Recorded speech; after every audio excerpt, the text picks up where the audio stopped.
Iran's missile attack on Israel has gotten lots of coverage already, but this video will dive into one specific set of claims.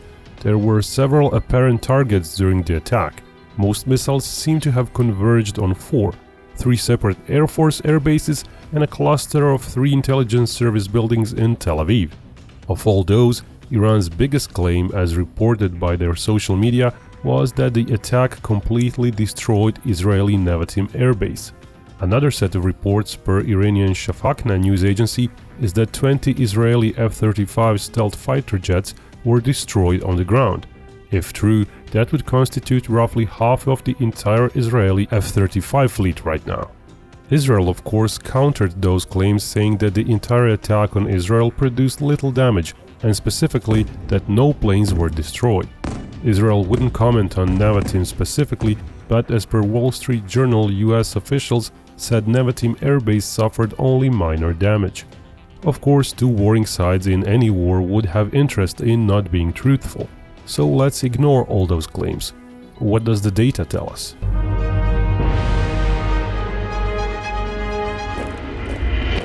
There are many videos out there showing numerous missiles hitting the ground in Israel. Some can even be fairly confidently identified that they are indeed near or in Nevatim airbase. But there are also many videos that can't really be geolocated, and it's quite likely that some videos are showing either other locations or they are showing the same strikes at Nevatim just from different angles. Iran said it launched some 200 ballistic missiles. Israel said 181 missiles were used. That disparity can be explained by possible malfunctions of some missiles, which failed to reach Israel. In the April attack, US intelligence suggested many Iranian missiles malfunctioned.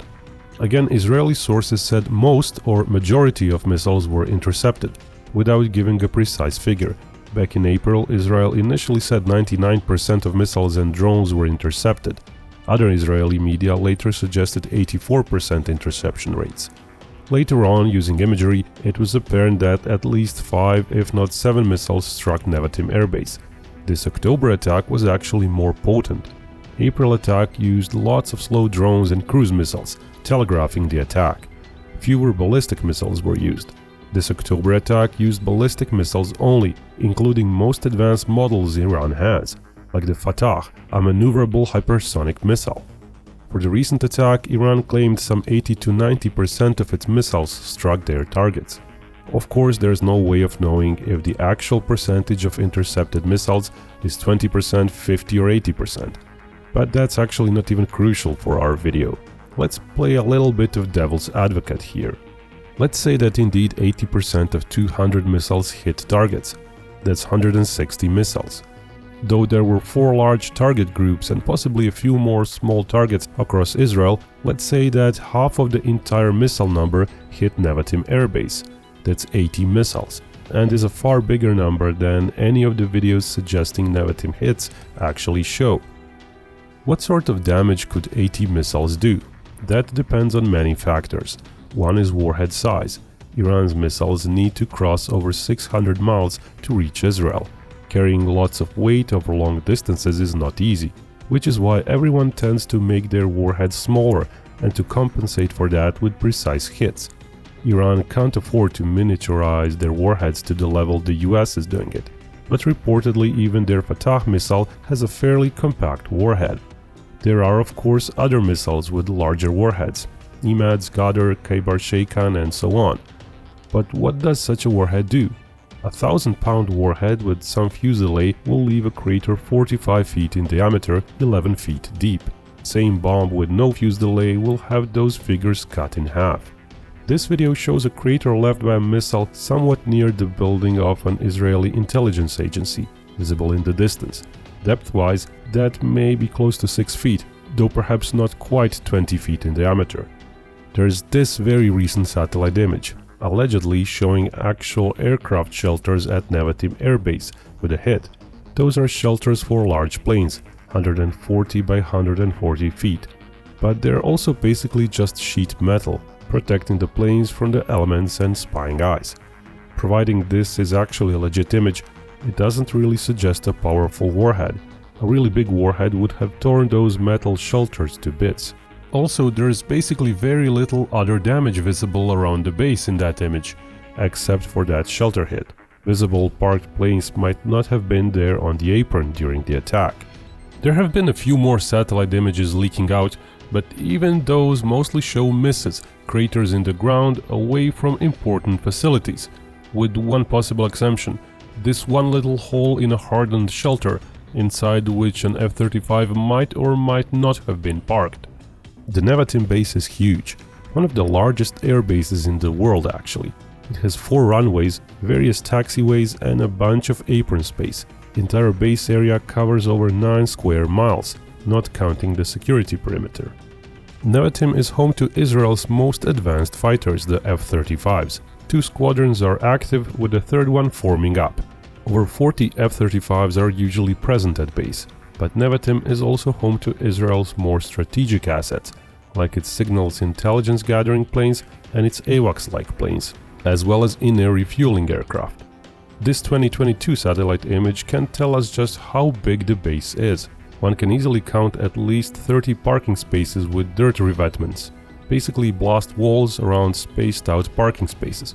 Those have no roof, so they are very susceptible to cluster munitions. Iran has been testing such warheads quite recently, but there is no way of knowing if such warheads were used. Videos suggest lots of unitary warheads. Cluster warheads can cover areas probably a few hundred feet by a few hundred feet. They would easily penetrate simple metallic shelters, of which there are at least 49 in the satellite image. But cluster warheads are useless against hardened hangars.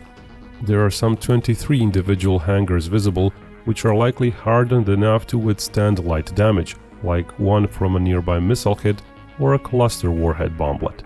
Then there are hardened shelters, thick reinforced concrete and lots of compacted dirt. Those would likely need a super precise hit to be penetrated. There seem to be around 32 of those visible.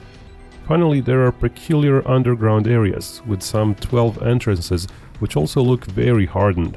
Whether those are large underground protected hangars and how many parking spaces might there be inside is hard to tell.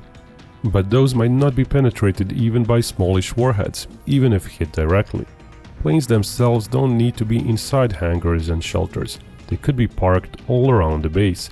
The base itself is huge, so planes might be dispersed all around. Some decoy plane models could have also been littered all over the base. And some planes could have been in the air, not just doing regular ops, but Israel could have sent most of their F-35s away just to be safe. That's what it apparently did with their Boeing tanker planes before the attack. Those are usually used away from the threat areas, and they had their transponders turned on so they were tracked. But who's to say that many F-35s and AWACS-like planes were also not sent into the air before the attack, not having their transponders turned on? Certainly the US has ample missile tracking satellite assets. And as we saw in the media, the US did issue a warning of an imminent Iranian missile attack. Israel basically had a few hours of warning to either rearrange their planes all over the base or to send some into the air at the last moment. Iran might have targeted the runways, but that would have required too many missiles, with over 12 precise hits just to cut off the runways, which can sometimes be repaired within hours. Or Israel could have landed the planes elsewhere. Generally, targeting runways is done if you can follow it up with other air attacks. In a solitary missile strike like this, it would be a waste. Another issue is that Iranian missiles so far have shown they are not all super precise. Remember that crater video? That missed the intelligence agency building by several hundred yards. GPS guidance itself is limited to like 10 feet in the best of circumstances. Iran boasted its satellite navigation precision involving just 60 feet of error. That was a few years ago. Iran's 2020 attack on an US base showed that many hits actually landed 30 feet off expected targets. But even 30 to 60 feet misses may not be enough to hurt a plane inside a hardened shelter. Plus, Iran used all sorts of missiles in this October attack, like the Imad and Ghadar family. Those are older missiles which are less precise. It's likely that the average precision of all missiles was worse than 60 feet, possibly much more so.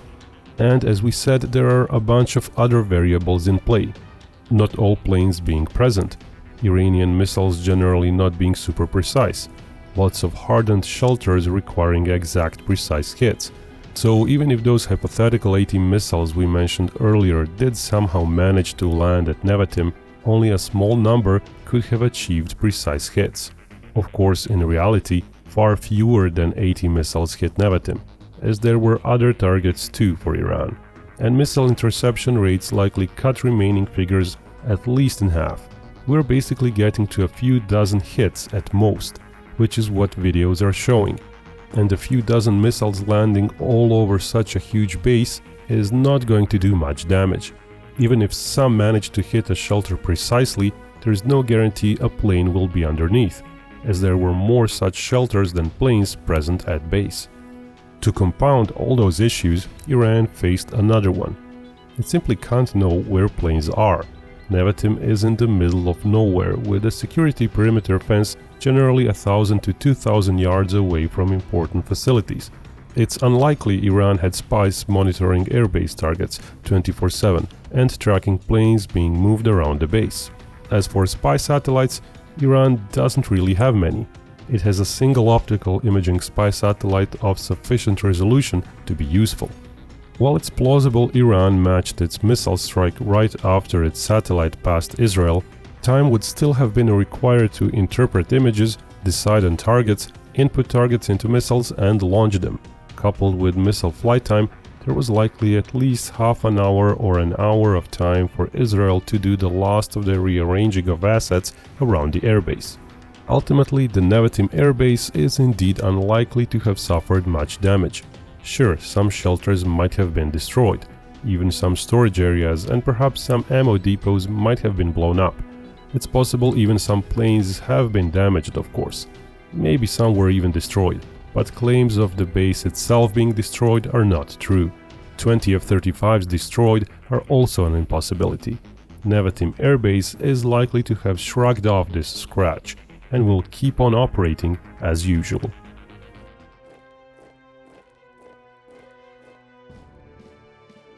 And remember, Binkov may talk about war, but only real peace can bring us all together.